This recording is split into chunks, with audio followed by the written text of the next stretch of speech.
Pagka nakikiskis lang, masakit na siya. Meron akong blurred visions araw-araw. I love sweets, I love ice cream and chocolates. Hindi mo yan mapigilan, mamamatay ka. Ang pagkakalam ko kasi, yung pagkamataba ka, malusog ka. Pag-uwi ko ng bahay, nagsiyar ako. Pagka dumi ko, may lumabas na dugo. Kinabahan ako. Kinabukasan, nagpa-laboratory ako sa ibang clinic. Dinidiscuss na sa akin yung resulta. Sabi ng doktor, positive. Masarap inumin, no? Para kang meron akong sakit na almost 20 years na. Ang my lifestyle, I love sweets, I love ice cream and chocolates. At saka araw-araw kumakain kami ng rice. At araw-araw ako nag-inom ng soft drinks. Everyday naganam yung mga kamay ko. Masakit ang mga knees. Meron akong blurred visions araw-araw. Na-check ako, na-diagnose ako. Ang sabi ng doctor, kung nanam ikaw kasi mataas yung sugar mo, mataas ang blood pressure. Ang pain na sobrang binibigay sa akin, yung 3 times a week. Ini, grabe, gid ni ma'am.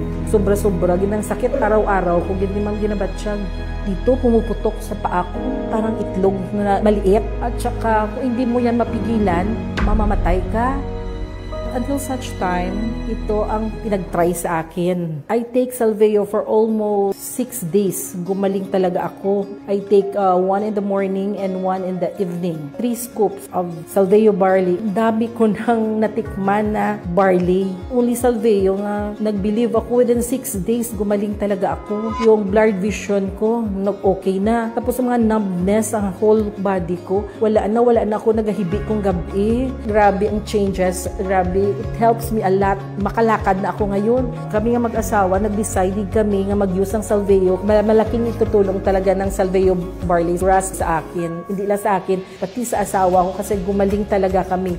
Hindi po ako makabangon, so naalalayan po ako ng anak ko. Minsan yung mga kasukasuan ko, pagka nakikiskis lang, masakit na siya. Yun po yung start na nagpa-check up na po talaga ako sa doktor. After 2 days po na nagpa-laboratory ako, doon ko po nalaman yung aking kalusugan na taas po yung aking sugar. Umabot po ako sa 280. At saka yun po, hemoglobin A1C ko ay nasa 8.1. Ang normal po nun ay 4.8 to 6.5 lang. So lumagpas ako. Karoon po ako ng anxiety. Iniisip ko na lang at nagpipray ako na sana malagpasan ko yung pagsubok na ito. Until such time na dumating nga po itong disease sa akin. Nauna pong nakilala ni husband ang Salveo barley through Facebook. Yun po, nag-start kaming uminom. Ang ginawa ko po sa Salveo, ginawa ko siyang tubig na. So 3 times in a day, nagpa 5 scoops po ko sa isang baso. So nung bumalik ako after 2 weeks sa doktor, nung nakita ko lang po yung digit na 2, talaga pong tuwang-tuwa po ako nung nakita ko po yung bumaba yung aking sugar. From 280 ml, naging 99 na lang po siya. Sa loob po ng isang buwan, up to today, yun lang po talaga yung aking iniinom. At natutuwa po ako na lahat-lahat po ng aking naramdaman noon ay nawawala na po at bumabalik na po lahat ng aking kasiglahan sa aking pangangatawan. Yun po yung malaking naitulong sa akin ng Salveo. Kumain kami sa labas. Pag-uwi ko ng bahay, nagsiyar ako. Pagka dumi ko, may lumabas na dugo. Nag-alala ako, kinakabahan. Tapos nagpa-albularyo ako. Sabi naman nung nagkatawa sa akin, may ulcer ka. Kung hindi ulcer yan, baka may colon cancer ka na. Nagpa-check up ako, August 14, 2023. Tapos nung tinawag na yung pangalan ko, dinidiscuss na sa akin yung resulta. Sabi nung 1 taon ka nang may type 2 diabetes. Nagulat ako. Maluwa nga ako nung araw na yun. Isa pang sinabi, may fatty liver daw ako. Niresitahan naman ako ng gamot. Nainom naman ako, pero parang hindi naman ako gumagaling. Parang wala nang pag-asa, parang mamamatay na ako. Kasi ang daming sinabi sa akin na sakit eh.